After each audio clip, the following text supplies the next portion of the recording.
Hello, my name is Madison. Hello,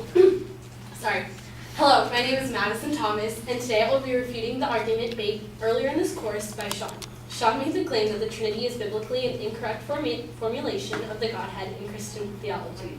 I will not be refuting this idea as a whole, as I personally have no formal understanding of religion, but will instead be finding holes in his argument and offer what I believe should have been done instead.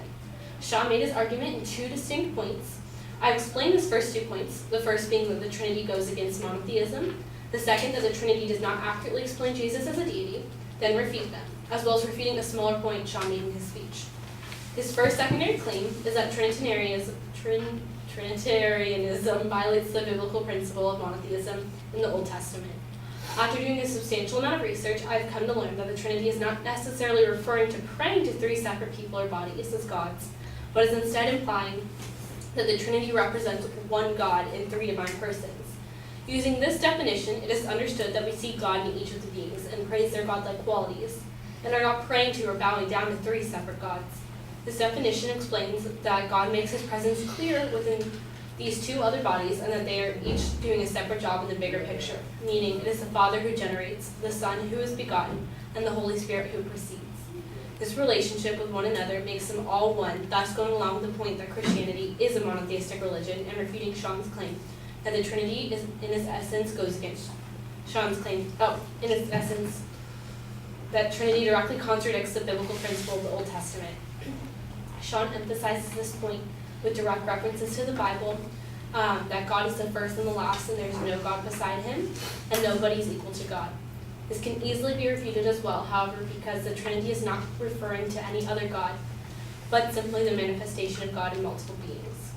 Sean then argues that the plural pronoun, us, is used multiple times in the Bible, agrees with the most used noun for God in Hebrew, which is also plural.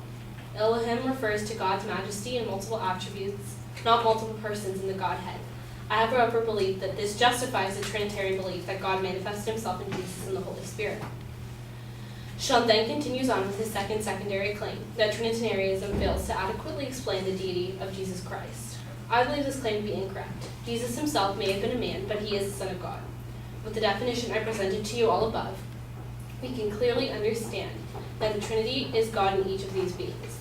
This distinctly shows us that Jesus in the Trinity is in fact God along with God and the Holy Spirit, thus explaining the deity of Jesus Christ. I would now like to continue on by refuting a smaller point in Sean's speech. Christian theologians believe that manifestations of the Trinity are made evident from the very beginning of the Bible, although Sean argues the notion of the Trinity was not brought up until well after the last disciple and is never once used in the Bible. One of the most influential of the New Testament texts that implies the teaching of the Trinity was Matthew 28:19, which mandated baptizing in the name of the Father, and the Son, and the Holy Spirit. In Genesis, sees God, his Spirit, and the creative Word of God in the narrative account. I believe this can clearly be interpreted as the Trinity, as we once again see God manifesting himself in different ways. It is commonly believed that the first 5 books of the Old Testament were written by Moses in 1450 to 1410 BC, long before Jesus was born. This is a direct reason that the Trinity was not explicitly mentioned in the Old Testament. It was not because the Trinity does not follow in line with Christian monotheistic teachings. It's because God had not created 1/3 of the Trinity yet. Overall, I believe Sean was a very passionate and engaging speaker. As an audience member, found his speech to be memorable given those qualities. However, I believe his claims are in fact not truthful and can easily be refuted, which I believe I did here today.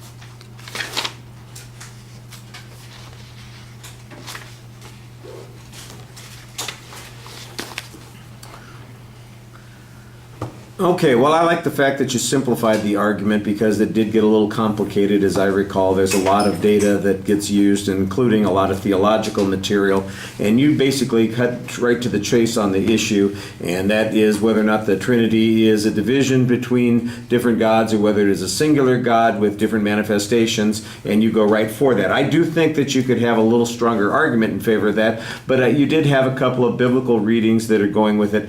It's always complicated for an oral presentation when people are starting to, do the analysis based on grammar, and it's like, okay, wait a second. So what are you saying? And I'm trying to listen and catch up, and you're to the next argument. If I could read over it again, that would be one of those things that would make a lot of sense. I think we talked about this as an issue with a lot of arguments. Some things make more sense when you're reading them, and they're easier to understand than if you are listening to them. Listening and reading are different experiences, and this is definitely one of those places. I did think, though, that you made nice references on the second point to the biblical sources, including sources that the advocate would have used with your reference to Matthew and Genesis, both indicating some division of God, a singular God, but different manifestations, which directly addresses the issue that the advocate's talking about. And so on both the first and the second points, I think they're both relevant to the general claim. Even though you're not getting into the nitty-gritty of some of the arguments that the advocate's presenting, you kind of get to the essence of what the issue is there, and I thought you did a pretty good job presenting that. Lots of reading, but that's because we're doing this kind of technical sort of thing, so I'm a little bit less frustrated with you because of the subject matter that you're having to do than I might be with some other of the issues that were being presented here. So you get a pass on that.